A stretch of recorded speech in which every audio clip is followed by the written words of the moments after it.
বৃহস্পতিবার বাংলার মুখ্যমন্ত্রী মমতা বন্দ্যোপাধ্যায়ের সঙ্গে দেখা করতে আসছেন জম্মু ও কাশ্মীরের মুখ্যমন্ত্রী ওমর আবদুল্লাহ। পেহেলগাঁও হামলার পর দুই মুখ্যমন্ত্রীর প্রথম সাক্ষাৎ বেশ তাৎপর্যপূর্ণ। পেহেলগাঁও জঙ্গি হামলার পর উত্তপ্ত হয়ে উঠেছে কাশ্মীর উপত্যকা। ঠিক তারপরেই বাংলার মুখ্যমন্ত্রীর তরফে বিশেষ সহানুভূতির বার্তা পৌঁছে গিয়েছিল উপত্যকায়। এমনকি যুদ্ধ পরিস্থিতিতে বিধ্বস্ত সীমান্তবর্তী অঞ্চলে প্রতিনিধি দল পাঠিয়েছিলেন মমতা বন্দ্যোপাধ্যায়। সেই প্রতিনিধি দল ঘুরে দেখেন পাক হামলায় ক্ষতিগ্রস্ত জম্মু কাশ্মীরের একাধিক এলাকা। সাক্ষাৎ করেন জম্মু কাশ্মীরের মুখ্যমন্ত্রী ওমর আবদুল্লাহর সঙ্গে। জানা যায় ওই পদক্ষেপেই আপ্লুত হন ওমর আবদুল্লাহ। তিনি ধন্যবাদ জানান বাংলার মুখ্যমন্ত্রীকে, জানান বাংলার সহানুভূতিপূর্ণ অবস্থান কাশ্মীরবাসীর মনে গভীর ছাপ ফেলেছে। এমনকি পাক গোলায় ক্ষতিগ্রস্ত পরিবারগুলির পাশে দাঁড়ানোর জন্য তৃণমূল নেত্রীকে কৃতজ্ঞতা জানিয়েছেন তিনি।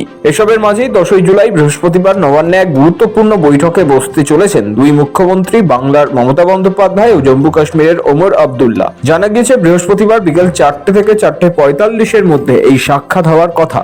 সূচিতে পরিবর্তন না হলে নবান্নেই হবে এই বহুল প্রতীক্ষিত বৈঠক। এই সাক্ষাৎ শুধুমাত্র সৌজন্য বিনিময় নয়, বরং এর পিছনে রয়েছে গুরুত্বপূর্ণ কূটনৈতিক ও মানবিক বার্তা। কাশ্মীর সফরে থাকাকালীনই জম্মু ও কাশ্মীরের মুখ্যমন্ত্রী ওমর আবদুল্লাহর সঙ্গে দেখার পরই ওমরের পাশে দাঁড়িয়ে রাজ্যের মর্যাদা ফেরানোর দাবি তুলেছিল তৃণমূলের প্রতিনিধি দল। Of the people, we are fully in support of the elected government of Jammu and Kashmir, and we believe that the elected government of Jammu and Kashmir must be the empowered agency. Jammu কাশ্মীরের যে যুক্তরাষ্ট্রীয় কাঠামোতে মুখ্যমন্ত্রীর কাজ করার যে অধিকার, সেই বিষয়ে সবাইয়ের পর্যালোচনা করা উচিত।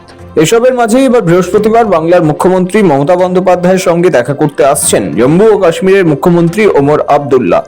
অনেকের মতে এই বৈঠকের মধ্য দিয়ে বাংলা ও কাশ্মীরের মধ্যে প্রশাসনিক ও সাংস্কৃতিক সহযোগিতা আরও গভীর হতে চলেছে। এই সাক্ষাতের সময় অর্থনৈতিক বিনিয়োগ, শিক্ষা ও পর্যটন খাতে যৌথ প্রকল্প নিয়েও আলোচনা হতে পারে বলে অনুমান। ফলে দুই মুখ্যমন্ত্রীর এই বৈঠকের দিকে নজর থাকবে রাজনৈতিক মহলের। ব্যুরো রিপোর্ট, সময়, কলকাতা।